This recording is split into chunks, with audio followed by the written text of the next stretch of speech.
Menurut yang disebut dengan panggilan al-akil, yakni manusia yang berakal ialah manusia yang hatinya sentiasa jaga dan ingat di mana tidak lalai dari tauhid dan ajaran-ajarannya, dan dalam hatinya tidak pernah lupa bahawa segala sesuatu yang terjadi dalam alam ini adalah dengan qada Allah dan qadarnya.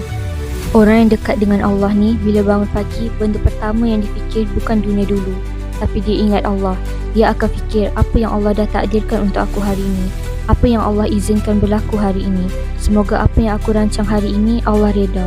Bukan bermaksud dia duduk saja tanpa usaha, bukan bermaksud pasrah sampai tak buat apa-apa. Dia tetap kerja keras, dia tetap usaha bersungguh-sungguh, tapi dalam hati dia sedar kalau Allah tak izinkan, semua ni takkan terjadi. Sebab tu dia sentiasa minta Allah bantu usaha dia, minta Allah bagi jalan yang baik, minta dijauhkan dari benda yang sia-sia dan memudaratkan.